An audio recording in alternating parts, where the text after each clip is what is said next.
sort of gets back to the conceptions of value. And when you think about, sort of land from a, when you sort of think about it from a real estate kind of conception of value, then you're thinking about land essentially from an individualist kind of ownership sort of paradigm, which is, comes down from a lineage that enclosed the commons. Whereas if you're kind of thinking about, there's a different sort of conception of value, I would argue from an Indigenous worldview that doesn't consider land as an object that can be owned, and this is where that relationality sort of comes in.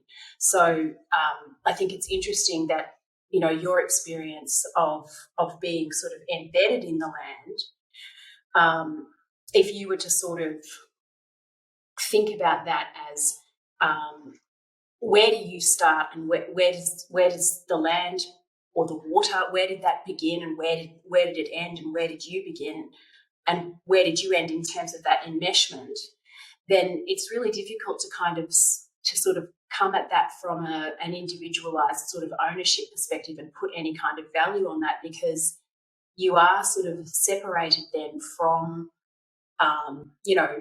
aspects of that place. And, the idea, I think it's fascinating when you're asking the question about, where does Desdemona sort of live? How do you encode that sort of relationality into her sense of place within the virtual paradigm? And you mentioned, sensibilities like breath, like a heartbeat.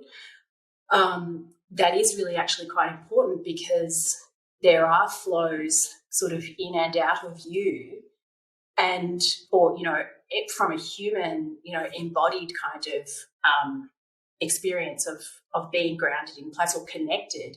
That act of breathing, even, that is connecting you to place as part of those energetic flows that are all around us. And so, I guess you would have to ask, what are the energetic flows within the virtual paradigm that Desdemona sort of, inhabits that kind of determine that relationality? Like, I guess her DNA is code, and her, so it's kind of like, what is she taking in and what is she kind of giving back? There's those flows that are sort of occurring between all entities within place.